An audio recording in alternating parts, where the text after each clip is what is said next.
আমরা সবাই টাকার পেছনে দৌড়াচ্ছি। ভালো চাকরি, বেশি বেতন, বড় ব্যবসা, সবকিছুর লক্ষ্যই একটাই, টাকা। কিন্তু একটি গুরুত্বপূর্ণ প্রশ্ন আছে, টাকা কি আপনাকে ধনী বানায় নাকি আপনার চিন্তাধারায় টাকা তৈরি করে? আজকের ভিডিওতে আমি আপনাকে একটি কঠিন কিন্তু বাস্তব সত্য বলবো।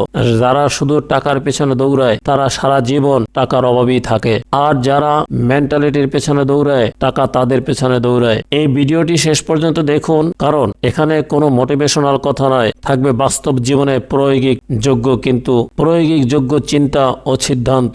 আপনি কি কখনো ভেবেছেন কেন কিছু মানুষ অল্প সময়ই ধনী হয়ে যায় আর কিছু মানুষ সারা জীবন পরিশ্রম করেও অর্থের অভাবেই থাকে? পার্থক্যটা কোথায়? পার্থক্যটা টাকা নয়, পার্থক্যটা মেন্টালিটি। ধনী হওয়া মানে শুধু বেশি টাকা থাকা না, ধনী হওয়া মানে একটি নির্দিষ্ট চিন্তাধারা, সিদ্ধান্ত নেয়ার ক্ষমতা এবং দীর্ঘমেয়াদী দৃষ্টিভঙ্গি। আজকের এই ভিডিওতে আমরা জানবো ধনী মানুষ কিভাবে চিন্তা করে, কিভাবে আপনি ধীরে ধীরে নিজের ভেতরে রিচ মেন্টালিটি তৈরি করবেন। ধনী ও গরিবের মেন্টালিটির পার্থক্যগুলো হচ্ছে, টাকার পেছনে দৌড়ানো মানুষ ভাবে আরো টাকা পেলে সব ঠিক হয়ে যাবে, টাকা সব সমস্যার মূল। ধনী মেন্টালিটি বলে টাকা একটি শক্তিশালী টুল। গরিব মেন্টালিটি বর্তমান নিয়ে ভাবে, ধনী মেন্টালিটি ভবিষ্যৎ নিয়ে পরিকল্পনা করে। গরিব মানুষ প্রশ্ন করে, আমি এটা কিনতে পারবো তো? ধনী মানুষ প্রশ্ন করে, আমি কিভাবে এটা অর্জন করতে পারি? ধনী মানুষ সুযোগ খোঁজে, গরিব মানুষ অজুহাত খোঁজে। লটারি জেতা মানুষদের 90% কয়েক বছরের মধ্যেই আবার গরিব হয়ে যায়, কারণ টাকা বদলালেও তাদের মেন্টালিটি বদলায়নি। ধনী হওয়া প্রথম শর্ত নিজের বিশ্বাস বদলানো। আপনি ধনী হতে পারবেন কিনা তা আগে থেকে আপনার অবচেতন মন ঠিক করে দেয়। যদি আপনি বিশ্বাস করেন আমি ধনী হতে পারবো না, আমার পরিবারে কেউ ধনী হয়নি, বাস্তবেও আপনি ধনী হবেন না। ধনী মেন্টালিটি তৈরি হয় এই বিশ্বাস থেকে, আমি শিখতে পারলে আমিও ধনী হতে পারি। বিশ্বাস বদলালে সিদ্ধান্ত বদলায়, সিদ্ধান্ত বদলালে অভ্যাস বদলায়, আর অভ্যাস বদলালে জীবন বদলে যায়। দায়িত্ব নেওয়ার মানসিকতা হচ্ছে, গরিব মেন্টালিটি সবকিছুর জন্য দোষ দেয়, সরকার, পরিবার, সমাজ, ভাগ্য।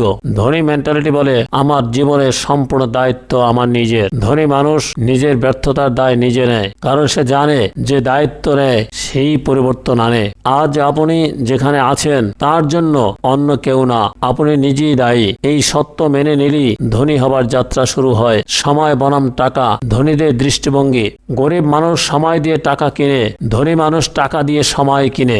ধনী মানুষ জানে সময়ই সবচেয়ে দামি সম্পদ, সে সময় নষ্ট করে না অপ্রয়োজনীয় আড্ডা, ঘন্টার পর ঘন্টা সোশ্যাল মিডিয়া, অর্থহীন তর্কে। ধনী মানুষ সময় বিনিয়োগ করে শেখায়, স্কিলে, বিজনেসে, নেটওয়ার্কিং এ। ধনী মানুষ কিভাবে টাকা ব্যবহার করে? গরিব মানুষ টাকা খরচ করে বিলাসিতায়, ধনী মানুষ টাকা খরচ করে অ্যাসেটে। অ্যাসেট কি? যা আপনার পকেটে নিয়মিত টাকা ঢোকায়, যেমন ব্যবসা, স্কিল, ডিজিটাল প্রোডাক্ট, ইনভেস্টমেন্ট। ধনী মানুষ আগে অ্যাসেট কেনে, তারপর বিলাসিতায় উপভোগ করে। গরিব মানুষ ঠিক উল্টোটা করে।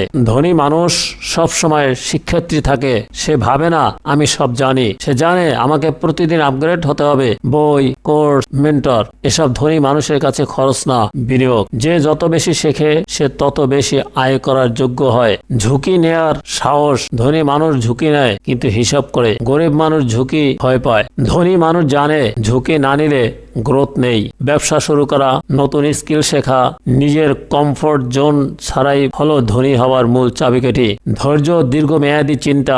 ধনী মানুষ রাতারাতি ধনী হতে চায় না, সে জানে ধন তৈরি হয় সময়ের সাথে। 5 বছর 10 বছর পরের জীবন সে আজই ডিজাইন করে। ধৈর্যই ধনীদের সবচেয়ে বড় অস্ত্র।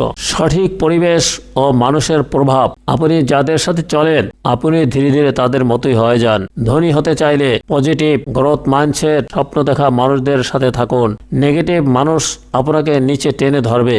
আজ থেকেই শুরু করুন। ধনী হওয়া কোনো জাদু না, এটা একটি সিদ্ধান্ত। সিদ্ধান্ত নিন, আমি আমার মেন্টালিটি বদলাবো, আমি শিখবো, আমি দায়িত্ব নেব, আমি ধৈর্য ধরবো। মনে রাখবেন, আপনি এখন যেমন চিন্তা করেন ভবিষ্যতে আপনার জীবন তেমনই হবে। যদি এই ভিডিওটি আপনার ভালো লেগে থাকে তাহলে লাইক দিন, শেয়ার করুন বন্ধুদের মাঝে, এবং এমন আরো মোটিভেশনাল কন্টেন্ট পেতে চ্যানেলটি সাবস্ক্রাইব করুন। ধন্যবাদ। আল্লাহ হাফেজ।